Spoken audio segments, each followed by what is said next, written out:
asignatura, ¿no? Los correquisitos que suelen haber, etcétera. Todos esos elementos. Entonces, el diseño de programa de asignatura va a tener al final estos niveles.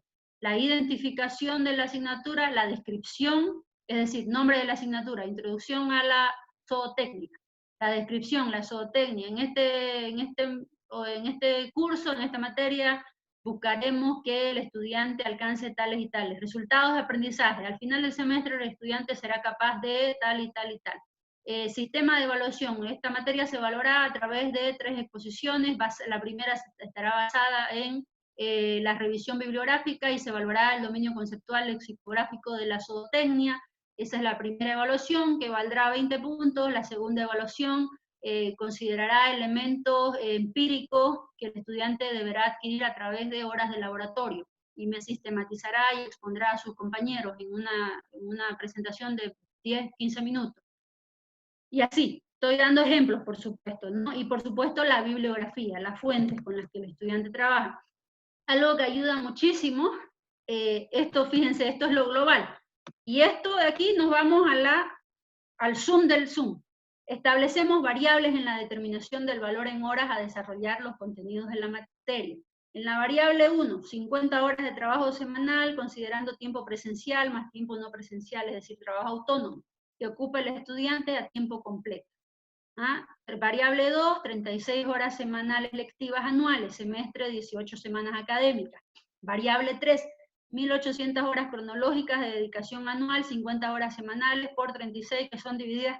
Estos aspectos, si uno hace esta matemática precisa, lo más probable es que uno logre después incluso hacer una carta descriptiva con más facilidad, o también le llaman el plan de clase, del día a día. Y cuando uno logra eso, entonces, y uno es ordenado en su vida en general y sistematiza y registra, después de 5 años uno tiene todo ese material y está casi listo para tener la lección 1, la lección 2, todo el plan, todo el manual, esta precisión. Y además ahí uno le enseña al estudiante autodisciplina y autorregulación en su proceso de aprendizaje, porque yo le estoy pidiendo competencias de manejo conceptual en zootecnia o en administración de empresa o en literatura hispanoamericana, le estoy pidiendo competencia en capacidad de reflexionar y contextualizar en mi materia con la realidad local, departamental y nacional, nociones de historia, etcétera, cultura. Entonces, todas las áreas del conocimiento, toda disciplina tiene su historia, su contexto en el cual nace, no nacen de la nada. Por eso es importante que como docentes entendamos que todas las disciplinas están relacionadas. Por eso es importante leer, si somos profesores de cualquier área del conocimiento, de cualquier carrera, leer la epistemología de la complejidad de Edgar Morin, para entender esta complejidad y este pensamiento sistémico de ver, de ver el todo. Somos responsables de eso. Yo doy una materia, pero no puedo quedarme ahí. Yo tengo que tener la capacidad sistémica de mirar el todo. Ser docente exige eso, para poder realmente articular y no perder al estudiante en su proceso formativo. Este es otro ejemplo y son como, acá yo les mostré, digamos, la foto grande y aquí es la foto de la foto más precisa, ¿no? Cómo elaborar cada detallito, cada parte. La descripción, cómo la puedo hacer, ¿no? Presento, lección 1, presento, describo la competencia. En esta lección usted alcanzará estas competencias. ¿Qué aprendizajes previos debe tener usted? En la lección anterior aprendió el concepto de zootecnia. En esta lección usted podrá identificar la taxonomía de ciertos animales o la taxonomía, en el caso de la agricultura, de ciertas especies, de la biodiversidad, etcétera. Estoy dando ejemplos abiertos, ¿no? Esto, por ejemplo, es una fotografía del libro de la profesora María Pía Franco y Patricia Landia, de competencias textuales, que lo editó el grupo editorial La Hoguera, si no me equivoco, el 2011. El módulo 1 está organizado por módulos, y lo hermoso de este libro es que hay una secuencia entre un módulo y otro, y en cada módulo hay una propuesta donde uno elabora un proyecto. un proyecto para alcanzar ciertos niveles de la comunicación. Entonces hay etapas del proyecto, uno muestra avances también, ¿no? Hay formas de trabajar o individual o en grupo. Esta es como la primer lámina. Ese libro les puede servir a ustedes de guía, ¿sí? Lo pueden conseguir en Bolivia, el libro. Les puede servir de guía para organizar sus contenidos. Otra forma de elaborar contenidos, además de la que mostré antes, del libro de competencias textuales, es contenidos conceptuales, procedimentales y actitudinales. Yo puedo decidir, bueno, voy a hacer mi manual de introducción a la veterinaria, de introducción a la agronomía, introducción a la administración, de literatura hispanoamericana, y en cada lección voy a lograr incorporar 3 elementos: contenidos conceptuales, contenidos procedimentales y contenidos actitudinales. Y esos 3, en función a esos 3 elementos, yo elaboro mi plan, mi lección, mi clase. Y digo, esto, los chicos van a lograr estos aprendizajes a nivel conceptual, a nivel procedimental, van a lograr estos aprendizajes a nivel actitudinal, estos otros. Resultados generales de aprendizaje, metodología, cómo voy a evaluar esta lección, cómo hay profesores que evalúan cada lección y al final, cuando acaba el semestre, el estudiante, si cumplió con todas las lecciones, tiene sus 100 o sus 7, o después dependiendo de la rúbrica de cada país, ¿no? Resultados de aprendizaje, cómo armar las tablitas, ¿no? Propósito, preguntas orientadoras, procedimiento, producto, si el estudiante me va a entregar algún producto al final de la materia, o al final de la lección 1, de la lección 2, y esos productos, profesores, esos productos son el insumo para su manual. Usted guárdelos en una carpeta, ordénelos. Estudiante Pablito Pérez, año 2052. Alcanzó, hizo un hermoso trabajo y llamo a Pablito Pérez, puedo incorporar este trabajo hermoso que usted hizo en un manual que estoy por editar, por elaborar. Sí, profesor, claro que sí. Entonces usted pone ejemplos de cómo Pablito Pérez hizo las actividades que ahora usted le pide al estudiante del año 2999, digamos. Estoy imaginando los años, ¿no? Entonces, el registro, los productos que me dan, lo que hacen, lo que no hacen, los resultados de mi aprendizaje, la metodología, cómo evalúo este contenido, cómo evalúo este otro, les pido exposición, les pido que me escriban un artículo de opinión y que salga publicado en algún periódico, les pido que me hagan el semanario o el diario o el periódico interno de la carrera para que haya un periódico informativo, un boletín informativo. Yo elijo proyectos donde pueda haber productos. ¿Cómo se evalúa el manual? ¿Cómo yo me autoevalúo y sé que ya logré hacer y lo tengo listo mi manual? Es revisión y ajustes constantemente, ¿no? Y aquí yo, para condensar, puse esta fotografía del trabajo que hicimos con mis colegas acá, ¿no? Revisar, validar, ajustar, avanzar, revisar, y esto es así. Hasta que esté listo, yo lo envío a alguna editorial, o la editorial universitaria, o la editorial de alguna editorial de mi país, o hago edición propia, lo tengo que enviar, tengo que hacer mi trámite con la Cámara de Libros, la propiedad intelectual, derechos de autor, etc. Ya esa es la última etapa, ¿no? Entonces, pero la palabrita clave en el proceso de elaboración de un manual de asignatura es la validación. Y la otra palabrita clave que atraviesa todo esto es la creatividad. Pero no es que es el caos, ya voy a ser creativo y hago cualquier cosa, no. Registrar, sistematizar, primero. Y eso lo hago después de 5 años de que di la materia, ¿no? Empiezo a registro, sistematizo, reflexiono cómo estoy ejerciendo mi carrera docente.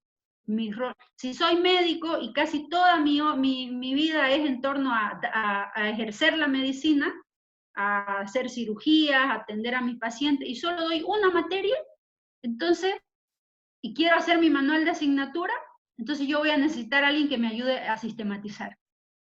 Y invito a algún colega que tenga esta habilidad para sistematizar del ámbito de la comunicación, y sistematizo, ¿no? Entonces, siempre es bueno trabajar en equipo. vuelvo a hacer énfasis, esto ya lo vimos. Este es como un ejercicio de evaluación y rúbricas, donde yo veo cuántas horas teóricas, cuántas horas prácticas, cuántas horas de laboratorio o taller. Se sugiere siempre asignar horas de trabajo autónomo en función a las horas presenciales, según las características y necesidades de cada proceso formativo. Eso es, profesores, y bueno, ahora estoy presta a escuchar sus comentarios, preguntas, reflexiones, dudas. Muchas gracias por la atención. Muchísimas gracias, Claudia. Dime un minutito, voy a dejar de compartir su pantalla. Estoy entrando ahora a habilitarle el micrófono al profesor Contreras. Profesor Contreras, buenas noches. Buenas noches. Comenzamos con el rol de preguntas. Exacto. Bueno, hay bastantes preguntas y creo que una de las primeras que me atrevería a hacerle es una diferenciación, porque la mayoría hay como que una confusión en general acerca de los conceptos.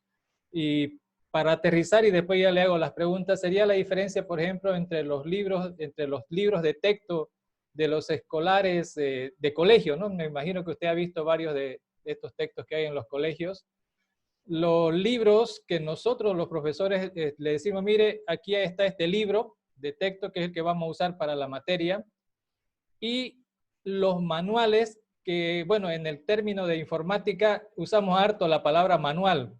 Manual para aprender a programar en esto, el manual para aquello, el manual del televisor, el manual de...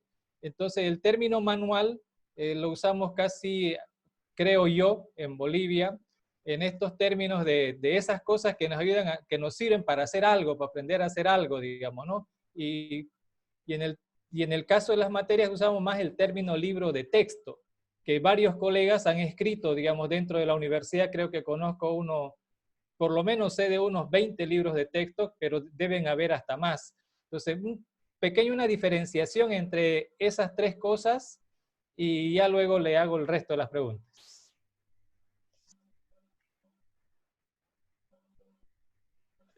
Un minutito, creo que Claudia apagó su micrófono. Sí. Sí, correcto. Ahora le enciendo el micrófono. Deme un minutingo. Ahora sí, Claudia. Ahora sí. Listo. Bueno, claro, el concepto de manual se lo usa de manera muy coloquial y uno entiende, digamos, en el sentido coloquial, uno entiende que el manual es el manual que yo encuentro cuando me compré el computador o el teléfono. Yo tengo un manual y es un texto descriptivo eminentemente, donde yo voy a encontrar una descripción, una instrucción de cómo encender, cuántas horas cargar, entonces, la definición general, digamos, la definición genérica de manual, de la palabra manual, hace referencia a aquel texto instructivo, descriptivo, que me permite comprender cómo usar determinado objeto, que lo vieron creo que el lunes, textos descriptivos, instructivos con la profesora María Pía, ¿no? Entonces, eso lo podemos encontrar incluso un libro recetario de cocina, o un herbario, o un libro sobre mecánica automotriz, sobre cómo arreglar zapatos, diferentes. Entonces, el término genérico de la palabra manual sola hace referencia a lo que acabo de mencionar. Cuando hablamos de manual de asignatura, como yo les planteé hoy, estamos hablando de un documento, un libro, digamos con formato de libro, me refiero a que va a tener varias páginas, donde lo que yo voy a encontrar es una hoja de ruta para que el estudiante, los estudiantes con los cuales yo voy a trabajar durante este semestre y a los que les voy a transferir una serie de conocimientos, porque yo no voy a transferirles solo contenido, menos en el siglo XXI, los contenidos están a la orden del día. Yo como docente en el siglo XXI transfiero conocimiento que yo misma voy construyendo y generando a lo largo de mi vida profesional. Si yo soy médico, especialista en cardiología y doy la materia de cardiología, seguramente tengo un bagaje de experiencia, de situaciones determinadas, y además de lectura, actualización, etcétera, en mi disciplina, en mi área, Y yo todo eso lo registro y digo, voy a elaborar un manual para facilitar el proceso de aprendizaje y la comprensión sobre la cardiología a mis estudiantes. Y tomo la decisión ética y profesional de elaborar un manual. Tomar esa decisión de elaborar un manual con los pasos metodológicos que acabo de exponer es tremenda responsabilidad, porque ahí ustedes están tomando la decisión de autoevaluarse también como comunicadores de una disciplina.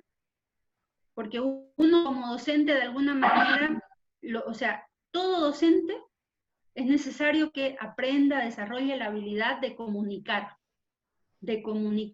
una disciplina, una ciencia, un área del conocimiento, para que el otro me pueda entender. Y cómo yo comunico, tengo que adquirir una serie de habilidades pedagógicas, didácticas, como lo mencionaba al inicio en la definición. Entonces, el manual de asignatura viene a ser ese material, esa hoja de ruta en la cual yo, profesional, docente, que trabajo hace 5 o 10 años en la universidad, y siento que todos estos años de ejercicio de mi profesión docente he adquirido y he incorporado muchas actividades, viajes, trabajos de laboratorio, trabajos prácticos. Hemos reflexionado sobre diferentes marcos conceptuales en el ámbito de la zootecnia, de la agricultura, del marketing, etc. Y siento que después de 10 años del ejercicio de mi carrera docente, puedo hacer un manual. Así, con la rigurosidad metodológica del proceso de registrar, sistematizar, reflexionar mi conocimiento.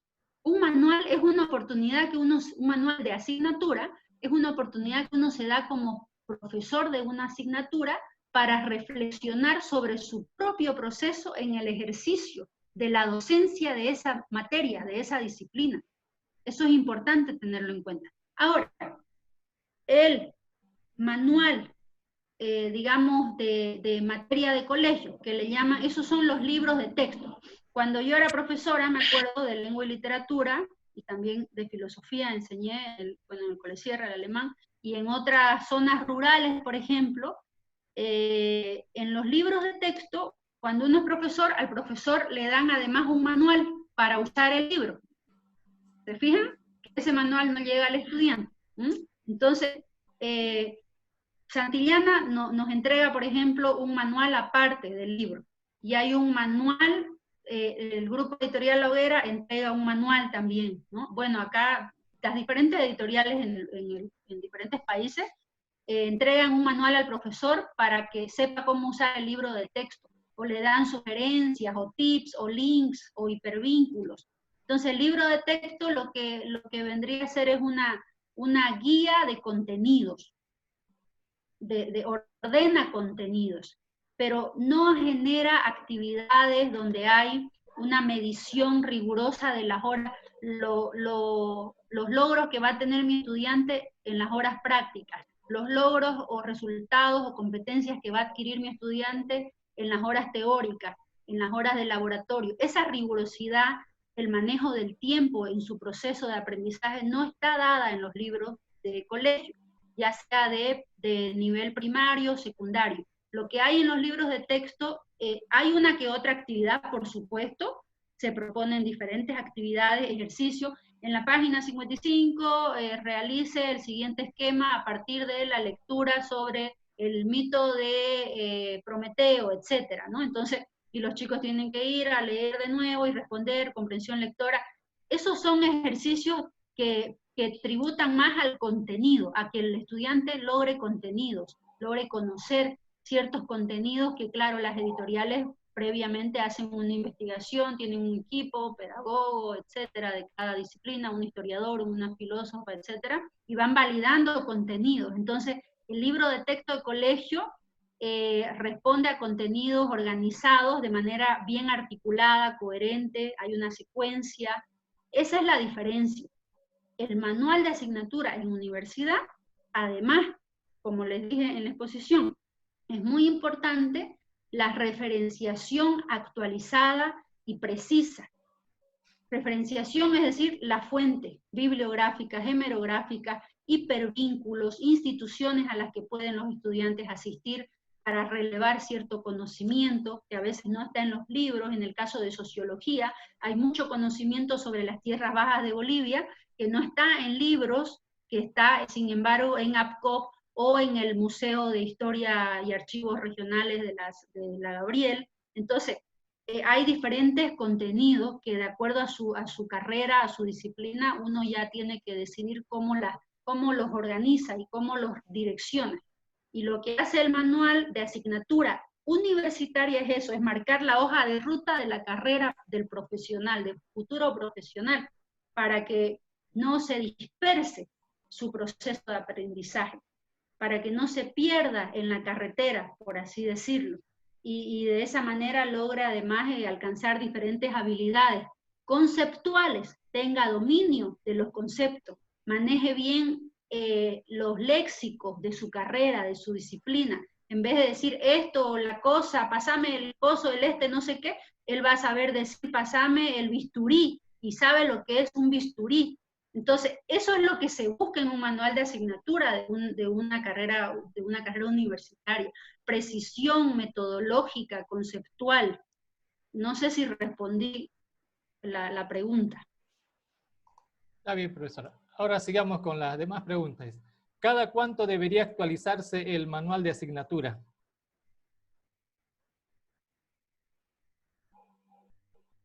Su micrófono lo apagó, Atila. Muy bien. Un minutingo. Perfecto. Deme un minutingo. Ahora sí. Listo. Ya, ahora sí. ¿Cada cuánto debería el manual de asignatura, como yo les decía al inicio? Una materia no existe sola en el universo. Una materia, una asignatura, es parte de una malla curricular. El manual de asignatura se actualiza en función a cuando se actualiza la malla, la carrera. Por eso es importante tener esta articulación, esta comunicación profesional entre colegas. Colega, buenos días, usted está dando la materia de introducción a la veterinaria, le cuento que yo voy a dar la que habilita la suya. Mire, estoy pensando en incorporar estos contenidos, ¿usted qué contenidos está elaborando? Esas conversaciones son las conversaciones esenciales y apropiadas entre colegas de universidad. Y son las más necesarias para que haya secuencia. Y nosotros los estudiantes nos damos cuenta cuando los profesores se están comunicando en estos niveles y no. Porque hay una secuencia. Entonces, ¿cuándo se actualizan? Cuando hay actualización curricular de la malla o de la carrera o de la misma universidad. Hay carreras que se actualizan cada 5 años, hay otras que lo hacen cada 10 años. Estas actualizaciones responden a criterios además internacionales, porque hay hallazgos, estoy segura que en la medicina, en las neurociencias, unas actualizaciones tremendas, en la educación, un montón de actualizaciones con estos nuevos formatos y desafíos educativos ante los cuales estamos ahora enfrentados. Entonces, un montón de actualización y hay que sistematizar, organizar, y nosotros como profesores de cualquier asignatura necesitamos tener las competencias comunicacionales para poder ordenar todo este conocimiento que está surgiendo cada día. Por eso vuelvo a insistir en algo que mencioné el jueves. Suscríbanse a las revistas disciplinarias, a las revistas científicas, para que les llegue a su correo lo último que se va escribiendo, reflexionando, debatiendo, investigando sobre su temática. Y de esa manera usted va a poder también mantener actualizado el contenido de su asignatura, independientemente de que el manual lo haga o no. Eso. Ok. Preguntan, ¿puede haber un manual en el que el autor sea exclusivamente el docente o es imposible y por qué? Bueno, hay de poder, o sea, uno puede todo, ¿no? Ahora, si uno quiere ser riguroso y, digamos, cierta humildad, los trabajos en equipo siempre pues permiten comparar información, escuchar al otro siempre hace bien, digo yo. Siempre hace bien escuchar a mi colega, a mi mamá, a mi hermano, a mi sobrinita, que tiene 2 meses, incluso con sus balbuceos algo me dice, o sea, escuchar al otro, elaborar y dar docencia, escuchar al otro, y eso implica que, o sea, de poder uno puede, como docente, hacer su manual solito. Puede uno, no está mal. No está mal. Lo que sí, va a haber un sesgo en ese manual, porque hay una sola perspectiva. Entonces, incluso uno puede pedirle a los estudiantes y elaborar uno de manera colaborativa. Nosotros un manual, a mí me tocó hacer una experiencia con unos amigos de Salta, Argentina, de Misiones y de Buenos Aires. Y elaboramos un manual con mis colegas de educación y liderazgo, que se llama Liderazgo para la Participación. Y en ese manual participaron estudiantes de diferentes contextos sociodemográficos. Y nosotros éramos como 22 educadores. Y fuimos ordenando, cada uno dio su aporte. Entonces al final el manual se volvió un manual colectivo del proyecto que ejecutábamos. Y muy enriquecedor. Después otros profesores de las zonas rurales y demás lo aplicaban, profesores de las ciudades también, ¿no? Está en línea el manual Che Amigo Foundation, con financiamiento de Holanda en esa época.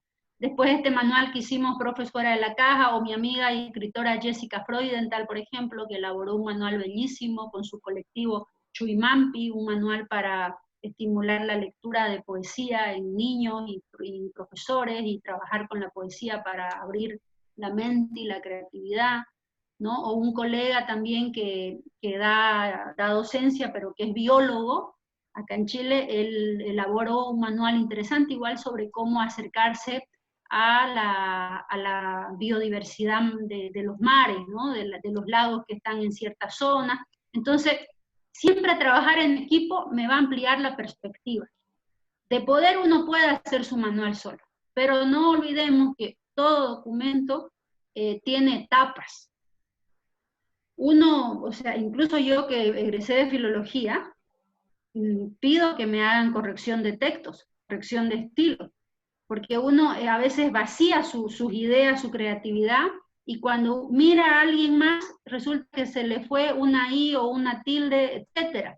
Entonces siempre es bueno y enriquece mucho el aporte de otros. Yo eso les aconsejo. El que quiera hacerlo solo lo hace, pero lo más probable es que no va a poder ser riguroso en las etapas. Eso. Y hablando de eso, ¿qué tiempo llevaría validar un manual de asignatura? Bueno, como yo les decía, aquí les voy a compartir en la pantalla, si me permite, ingeniero. Sí, por favor. Les voy a mostrar para que lo tengan más claro también, ¿no? ¿Logran ver este Excel? Ahora sí. Ahora sí. Sí, bueno. Si yo después de 5 años de que di una materia, digo, voy a hacer mi manual, yo les mencionaba en la conferencia, lo mejor es ordenarse. Voy a hacer mi manual. Tomo la decisión de hacer mi manual. Entonces, abro mi matriz de Excel y digo, mis objetivos con este manual. Y empiezo con verbos en infinitivo: facilitar, comunicar, transferir experiencia y conocimiento. Me pongo metas. Estamos en el mes de julio, hasta agosto logré esto, me hago mi cronograma de trabajo y mis etapas. Ya, tengo todos mis registros, necesito empezar a arreglar, porque toda mi carrera docente nunca fui muy ordenado y nunca registré. O si tomé apuntes de lo que hacía en mis clases en un cuaderno que está por allá, entonces tengo que ordenar, ¿no? Entonces ahí fase de registro, y paralelo, inmediatamente a la fase de registro hago una especie de borrador de diseño gráfico y me empiezo a hacer diagramas de cómo quiero que sea la etapa, esto, lo otro. Luego empiezo a la capacitación a educadores. Aquí yo digo, me imagino otros colegas que después, o futuros alumnos que podrían dar mi materia, y les comparto mi registro sistematizado y les pido. Y ahí ya empiezo mi validación. Un proceso de validación le puede tomar 1 año. Eso es lo mínimo. Hay gente que lo hace en 6 meses. Pero, o sea, yo me acuerdo del manual que hicimos voy a dejar de compartir y les voy a mostrar este otro manual, que es este de acá. ¿Dónde está? Pasaporte. De acá, ya. Manual. Jessica. Manual. De meditación. Este es otro manual que estamos elaborando. Este de acá. Este de acá. Aquí está. Profe fuera de la caja. Este manual que les mencionaba, la ciudad como lugar de aprendizaje, que lo editó la Hoguera hace unos años. Este manual nos tomó 1 año y medio validarlo. Nosotros elaboramos los ejercicios y los fuimos ejecutando en diferentes centros culturales de Santa Cruz, en diferentes contextos. Profesores del Plan 3000, profesores de colegios privados, de, digamos, alto, entre comillas la palabra alto, nivel de diferentes áreas, ¿no? Lo aplicamos a profesores y ese proceso nos tomó 1 año. Lo hacíamos en formato de talleres, ya vos das este taller, este otro, el profe y su relación consigo mismo, y de ahí, a partir de, por supuesto, empezamos con un índice ya nosotros, y fuimos ahí validando, y de ahí ya, cuando estábamos en la etapa final, Valentina contactó a partir de una actividad que hicimos a los amigos de Finlandia, y nos hicieron ellos la validación internacional. Entonces tuvo validación internacional, y eso nos facilitó también después la publicación con el grupo editorial La Hoguera, y acá también en Chile, y otros referentes de América Latina lo usan el manual, digamos, ¿no? Para articular los colegios con los espacios culturales, o la educación y la cultura. Y fíjense, por ejemplo, esta guía de aquí es una experiencia que sistematicé yo cuando hacía talleres de lectura en las bibliotecas barriales, ¿no? Entonces, después esto otro lo sistematizó mi colega, un mapeo geográfico de la ciudad, de actividades, etcétera. Dani Bolívar, y así. Entonces, y ahí está el proceso, el diseño, ¿no? Todo eso, y apenas 88 paginitas, ¿no? Porque al final era como que un montón de información y nos quedamos en esas 88 paginitas con actividades, propuestas, sugerencias, links, la página web, 2 profesores que enviaron que aplicaron todos los 3 ciclos del manual, profesora de la caja, nos enviaron su experiencia sistematizada, y publicamos la experiencia de esos profesores. Una profesora de primaria, otro profesor de secundaria, y otro profesor del mismo colegio de la Sierra. Aquí está el otro profesor, ¿no? De la escuela allá, Hurtado Quiroga. Entonces, y está ahí referenciado el profesor, todo. Y la idea de este manual es que los profes de colegios aprendan a sistematizar y registrar sus propias actividades de aula, porque hoy, el siglo XXI, y con esto de las clases online, el 70% de nuestra tarea docente es organizar contenido para transferirlos a través de la pantalla, y organizarlos de manera articulada, coherente, para que el otro, en el poco tiempo que tengo, a través de la pantalla, pueda comprender lo que le quiero transferir, ¿no? Entonces, ese es un ejemplo. Después aquí hay otro ejemplo, por ejemplo, valga la redundancia, este libro lo publiqué el año pasado, es un poemario, donde yo quiero que mi estudiante, o mi lector en todo caso, lea el poema y después él escriba sus propios textos, o dibuje, o se dispare su creatividad. Yo quiero charlar con mis lectores, entonces es un poemario para escribir, le titulé, ¿no? Pasaporte de un lector, además, ¿no? Para que viajemos juntos. Y este material igual se está publicando acá y con otros amigos de Montevideo, para socializar con diferentes lectores y activar esta reflexión sobre temas sociales, políticos, ambientales, etc. Entonces, este es el manual de la profe Pía, por ejemplo, ¿no? Este es un manual de lectura y meditación que estamos trabajando con mi colega y pareja Veranica, por ejemplo, ¿no? Que tiene que ver con la lectura y la meditación, ¿no? Una mente que medita, que se concentra, que se enfoca, lo más probable es que también va a poder leer y enfocarse. Toda una serie de nuestra trayectoria en el ámbito de la meditación y la lectura. Este es el manual de Jessica Freudenthal, por ejemplo, de muchos años de trabajo en diferentes contextos de Bolivia, trabajando el tema de cómo a través de la poesía los niños y los jóvenes y profesores pueden ampliar su comprensión del mundo, de la vida y su creatividad.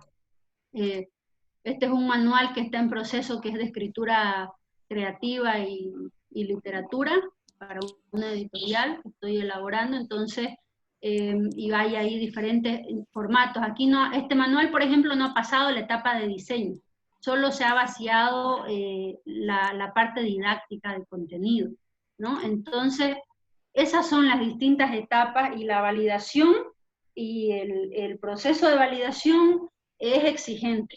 Es como les decía en la tesis, yo les decía, instrumentos, hay que validar los instrumentos. Si yo quiero hacer las cosas en serio. Ahora, por supuesto que sí, tal vez tengo más tiempo, porque hay gente que solo da docencia, y tal vez puede validarlo en 6 meses. Hay gente que solo se dedica a dar esa materia, entonces tal vez en 3 meses lo puede validar, o lo puede validar, uno decide también si lo quiere validar con un solo público o con un público diverso. Esas son decisiones que uno toma al momento en que se sienta a planificar su escritura del manual de asignatura, porque hay un proceso de planificación que es clave. Como todo, planificar su propia vida, ¿no? Eso. Bien. Pregunta, ¿cómo se puede desarrollar un manual para talleres de arquitectura? ¿Cómo se puede desarrollar un manual para talleres? Talleres así, digamos, de 8 días, de 10 días. ¿De qué tipo de talleres está hablando? ¿O de un semestre? En la materia taller de arquitectura. Probablemente. ¿Sí? Si es para la materia taller de arquitectura, es el mismo procedimiento metodológico que acabo de explicar en la conferencia. Los mismos pasos. Todo irá en función al marco conceptual, léxico de la asignatura de arquitectura, por supuesto, ¿no? En un taller, normalmente lo que se busca es que el estudiante adquiera competencias prácticas. Ese es el sentido de decir taller. Yo digo, doy un taller de escritura creativa, lo que busco es que mis estudiantes escriban. Entonces, taller de arquitectura, quiero que mis estudiantes planeen, hagan planos de una fuente de agua, hagan un plano de un parque, de una plazuela, de un museo. Entonces, de acuerdo a mi disciplina, yo voy a decidir qué objetivos tengo con este taller, qué quiero lograr. Y por supuesto, un taller de arquitectura es resultado de ya una trayectoria de otras materias que antecedieron, donde ya el estudiante llega con competencias adquiridas a nivel conceptual, manejo del espacio, manejo de ciertos tipos de base. Entonces, todas esas nociones ahí, no soy arquitecta, pero tal vez en lo global estoy tratando de responder. Pero el proceso es el mismo. Si la materia es el taller de arquitectura, el proceso es el mismo, porque es la asignatura. ¿Ah? Ahora, si es un taller donde voy a dar la introducción a la arquitectura romana, o la arquitectura precolonial, o la arquitectura chiquitana precolonial, ¿no? Las chozas, etcétera. Entonces ahí yo tomo la decisión de qué contenidos quiero priorizar en 8 días. Y en 8 días, ¿cuántas horas por día? De 3 horas por día. Entonces, el tema de horas prácticas, horas teóricas, horas laboratorio, esos 3 niveles son importantísimos al momento de elaborar el manual, porque yo en determinadas horas transfiero ciertos contenidos, y los otros contenidos el estudiante en sus horas de trabajo autónomo los tiene que adquirir y tiene que venir con eso adquirido. Entonces es lo que yo estoy haciendo ahora, transferir en tiempo récord una serie de material de información. Me ha demandado un tiempo de organización, articulación, secuencia de contenidos, y estoy tratando de generar respuestas que atribuyan a su campo, digamos, ¿no? Entonces, todo requiere siempre un proceso de autorreflexión de la disciplina y del ejercicio, del modo en el que uno está ejerciendo su disciplina también, ¿no? Eso. Ingeniero Juan Carlos, ¿me pregunto, por favor? Para todos los profesores y participantes que aún no han escrito antes de su nombre el número de registro, en 3 y 4 minutos más los estamos llevando a la sala de espera, y le pedimos que se ponga en contacto con el presidente de su asociación para que le pueda colaborar. En esos 2 o 3 minutos puede aprovechar para registrarse correctamente al curso. Gracias, ingeniero Contreras. Ok, continuamos. Preguntan, ¿cuál es la diferencia entre un manual y una tesis en maestría de educación superior que analiza los procesos académicos y experiencias en el aula en términos prácticos se refiere. Total, total, la diferencia es total, porque la tesis, ya lo dijimos el jueves, tiene una estructura propia y hay un proceso, hay marco epistemológico, marco conceptual, marco teórico, que tiene que elaborarse. También hay una serie de instrumentos y técnicas que atraviesan procesos de validación, etcétera, ¿no? Hay hipótesis, yo me planteo una hipótesis, yo planteo un problema a través de formulando una pregunta, yo me planteo varios objetivos para la tesis. En cambio, en el manual, yo puedo tener en mi lección 1, en mi manual, para empezar, yo no me planteo una hipótesis.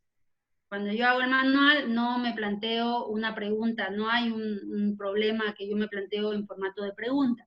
Yo no tengo, digamos, en cada lección yo tengo objetivos diferentes que van articulando un contenido con otro. Entonces, la diferencia es enorme. Si bien yo hacía referencia a que lo vimos en el jueves en la tesis, ¿a qué me refería? Valga la redundancia, al tema de validación y la rigurosidad. Porque lo que yo voy a hacer en el caso del manual, incluso la responsabilidad es mayor, porque yo soy responsable de transferir conocimientos de una disciplina. Y esa responsabilidad de transferir conocimiento, si yo le transfiero mal el uso del bisturí a mi alumno, gravísimo lo que va a pasar en el futuro, cuando ese estudiante esté en ejercicio de la profesión. Entonces, la responsabilidad de elaborar un manual es enorme. En cambio, en la tesis yo estoy postulando, soy un candidato a la licenciatura, soy un candidato a la maestría, soy un candidato al doctorado, y estoy a tiempo de corregir mis fallas conceptuales, mis ausencias, mis lagunas conceptuales metodológicas. Entonces, eso como reflexión también lo dejo. Ok. Ahora, preguntan, ¿recomienda la expositora la creación de un equipo revisor en cada carrera para someter a una instancia técnico-pedagógico para luego recomendar la publicación de dicho manual? Un equipo revisor, ¿haría bien? Claro que una carrera tenga un equipo revisor, claro que sí. Ahora es importante ser cuidadoso en quienes van a estar en ese equipo, ¿no? Que no sea una cuestión de poner a dedo o poner al que me cae bien o al que tiene a un amigo en este lugar y que me va a conseguir la plata para la publicación. Entonces hay que ser muy cuidadoso a nivel, digamos, ético en cuanto a cómo vamos a conformar ese equipo y que sean personas realmente responsables de cada paso, que haya una armonía, ¿no? Ética y metodológica en ese equipo. Pero claro que sí, lo recomiendo. Ahora, eso de someter, por ejemplo, ¿no? Someter, ese es un verbo ya que no nos hace bien pues a nadie, ¿no? No es para someter a revisión o someter a algo, es para compartir, para socializar. Entonces es importante también como docentes hagamos programación neurolingüística, es decir, revisemos las palabritas que estamos usando y que nos viene bien actualizar, digamos, el software, ¿no? Socializar, ¿no? Para un comité revisor, para socializar mi manual de asignatura frente a ese comité y recibir un feedback, una retroalimentación, digamos, a nivel de corrección textual, a nivel estilístico, a nivel disciplinario, a nivel de contenido, a nivel de actualización de material, algún revisor internacional que pueda ser parte, sí, para socializar y de esa manera también tener esa instancia de validación más institucionalizada. Sería genial tenerlo en las carreras. Excelente. Preguntan, ¿qué significa que el manual es secuencial en línea o en bloques? Significa, por ejemplo, secuencia es una A lleva a C, A lleva a B y B lleva a C y así, ¿no? Entonces hay una secuencia de contenidos, hay una secuencia de competencias, hay un concepto que en la lección 1 tengo que aprender porque si no lo aprendo en la lección 2 es como el colegio, ¿no? Si yo no sé sumar, difícilmente voy a saber después en tercero hacer la multiplicación o en segundo. La secuencia es eso, es el paso 1, paso 2. lo global o el bloque, eso funciona mucho, eso va a depender mucho de la carrera también y del marco pedagógico en el que se trabaje en la asignatura. Se refiere generalmente a los circuitos, ¿no? O a, por ejemplo, manejar varios bloques a la vez. Por ejemplo, ahora estamos con varios bloques a la vez. Yo tengo varias caras aquí en la pantalla y intento interactuar con todas. Ese tipo de manuales uno ya lo elabora cuando lo dirige a un público que maneja diferentes contenidos, diferentes conceptos, y va a poder articular rápido un concepto con otro y entender la intertextualidad de contenidos. Entonces, ese es otro formato. Estudiantes que ya estén en quinto año, yo le puedo hacer un manual de este tipo. Si yo doy la materia del taller de arquitectura, yo puedo elaborar un manual en formato de bloques, donde en el taller les propongo hacer en un semestre, manejar 5 tipos de nociones de la arquitectura en cada uno de los continentes del planeta, ¿no? Aspectos atmosféricos que hay que considerar, aspectos espaciales, al momento si vivo en un lugar donde hace frío, lo más probable es que no haga con cierto material mi construcción, entonces yo puedo manejar bloques ahí. A eso se refiere, esa es la diferencia. Cuando ya uno está terminando una carrera, en cambio cuando uno está empezando uno necesita el paso 1, el paso 2, ¿no? Etcétera. Perfecto. ¿Cómo se operativiza la formación del equipo tanto en la edición como en la revisión, considerando que cada docente bajo la libertad de cátedra es un mundo aparte? Bueno, precisamente considerando que el docente decide cuándo hacer su manual y no, eso lo decide el docente. Yo, docente de mi materia, quiero hacer mi manual después de 20 años de docencia. Quiero crear mi manual. Y yo tengo colegas, tengo amigos con los que ya he trabajado en equipo. Entonces, yo decido cómo armo mi equipo. Yo decido con quiénes voy a trabajar. Esa decisión es muy personal. Es del profesional que ya tiene la autoconfianza para elaborar todo su material, su carrera y decir, colega, le cuento que tengo este manual y me gustaría validarlo, pero la parte de, por ejemplo, no me siento muy seguro en el modo en que he redactado las oraciones o las consignas o las instrucciones. Usted podría ser parte de mi manual como corrector de estilo, y uno ahí lo invita, ¿no? Corrector de estilo. O corrector más general, digamos, ¿no? O ver la parte semántica. Ahí ya uno va tomando esas decisiones a nivel operativo desde el momento de la planificación. Cuando uno empieza a planificar, ya uno se está imaginando. Me acuerdo del manual Profe Fuera de la Caja.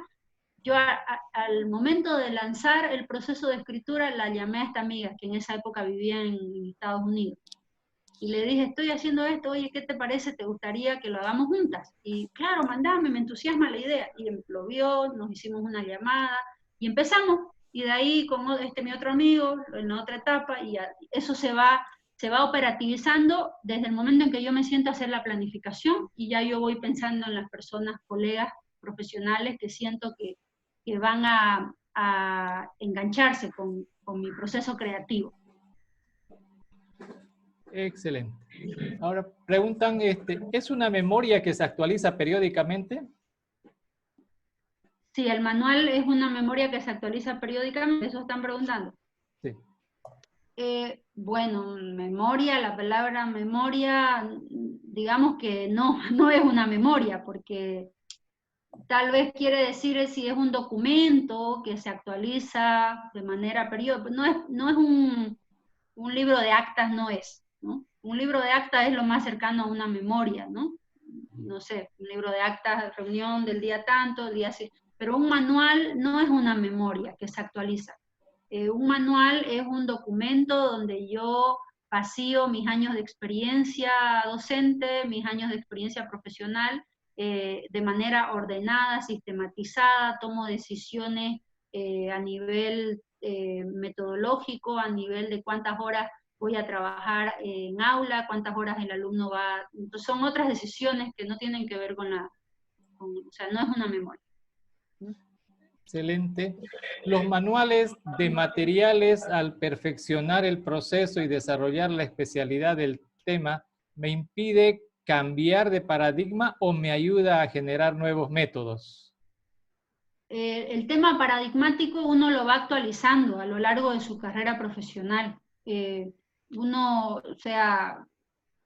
en la medida que lee y que se da cuenta de las necesidades del contexto global, seguramente hace unos años atrás había gente que no le gustaba hacer una presentación digital, un PPT, y llegaba el profesor y todo era así, nomás él hablaba y júntense, lean aquí, pero el contexto en el que yo me desenvuelvo va a exigir actualización paradigmática, sí o sí, actualización pedagógica, el contexto social, el contexto político, el contexto demográfico, y es importante siempre uno como docente, por eso di el ejemplo de la profesora Paula Peña, y acá también hay otros profesores que hacemos eso, hacer el diagnóstico para saber contextualizar mis contenidos. Entonces, a eso se refiere, actualización paradigmática tiene que ver con esta necesidad de responder constantemente al contexto en el cual yo estoy ejerciendo la profesión docente, ¿no? Al país donde estoy, al nivel socioeconómico de los estudiantes, no les puedo pedir lo mismo a estos que a los otros, al nivel incluso sociocultural, etcétera, ¿no? Eso. Ok. Preguntan, ¿este manual se trabaja por competencia, no por objetivos, y por qué? O sea, este manual, bueno, mostré diferentes ejemplos de manuales. Cada manual elige trabajar por competencia o por contenido, a veces curriculares, netamente, evidentemente en una carrera uno responde a una malla curricular. Y si la carrera está diseñada en función a objetivos y competencia, el manual deberá responder a esa malla. Entonces, esa es una decisión de carácter metodológico, político, institucional. Y uno ahí tiene que también, si va a elaborar un manual para una carrera de determinado país, de determinada universidad, uno tiene que estar al tanto de las políticas internas de la universidad, el reglamento interno, el reglamento institucional, el paradigma bajo el cual esa universidad está trabajando, para que no, el manual responda a ese contexto. Por eso hice énfasis al inicio de la conferencia. Hay que contextualizar. Y cuando digo contextualizar, hablo de la institución universitaria, en los años que lleva esa carrera, ese departamento, la ciudad, los tipos de estudiantes que me llegan. Contextualizar implica y exige del docente una profunda observación, reflexión del contexto político, cultural, social, económico en el cual él se desenvuelve como docente. Eso. Ok. Preguntan, ¿en el manual de una asignatura se considera los créditos y cómo se mide? Exactamente, les mostré un par de tablas con ejemplo. La cantidad, tal vez podemos volver a la tabla, si me permite compartir, acá. Sí, hay que saber cuántos créditos tiene la materia, porque en función a la cantidad de créditos uno va a saber cuántas horas dispone para enseñar la materia, ¿no? Entonces, y en función a esas horas uno va a diseñar sus contenidos.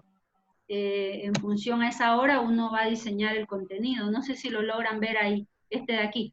Fíjense, aquí está, dice, corresponde al primer componente, está el nombre de la materia, el código, tipo de curso, el periodo de la vigencia, la carrera, departamento, número de créditos, fíjense, se fijan, ¿no? Entonces el número de crédito, y aquí al lado del número de créditos, la descripción del número de crédito, total de horas, semestral o anual, según corresponda. Describir las horas cronológicas de la materia y las horas pedagógicas, ¿no? 45 minutos por semana, horas pedagógicas. Horas cronológicas, 45 minutos de horas en aula. 2 horas de trabajo autónomo. ¿Se fijan? Entonces, esta tablita es como una ayuda para guiar. Horas presenciales. En mis horas presenciales voy a tener 20 minutos donde voy a desarrollar contenido teórico, conceptual. Quiero que mis alumnos en 20 minutos sepan con claridad, quiero dejarles claro lo que es la veterinaria, ¿no? O la historia, etcétera, las horas prácticas. Vamos a hacer algún ejercicio, les voy a pedir que se entrevisten entre ellos, que escriban una reflexión sobre un video que vamos a ver del divulgador científico Edward Punset, ¿no? Y horas de laboratorio. Vamos a ir una vez, en todo el semestre vamos a ir solo una vez al laboratorio y vamos a trabajar tal contenido puntual. Entonces, sí, ahí está la respuesta. Y la precisión, digamos, en todo caso. Ok. Preguntan, diferencia que existe entre una guía del docente de una asignatura y el manual de la asignatura. Claro, lo que decía desde el inicio, ¿no? La guía vendría a ser lo que también se llama el sílabus o el programa de materia, que esa es la base sobre la cual uno despliega su manual, ¿no? Y ese sílabus es lo que un profesor el primer día de clase, el profesor llega con su sílabus, donde está el nombre de la materia, el objetivo de la materia, las horas, los días en que se va a llevar, los contenidos que se va a llevar en la cantidad de clases que corresponda, y las referencias bibliográficas, fuentes a consultar de todos los libros, y además hay profesores que ponen lecturas obligatorias para vencer la materia y lecturas sugeridas, ¿no? Y las lecturas obligatorias son el 70% y las sugeridas el 30%, digamos, ¿no? Entonces, o sea, el manual no es lo único que va a leer en el semestre el alumno. El manual es la hoja de ruta para que el alumno, el profesor le dice, este libro tiene que conocer y va a encontrar estos contenidos y así. Entonces, hay diferencias.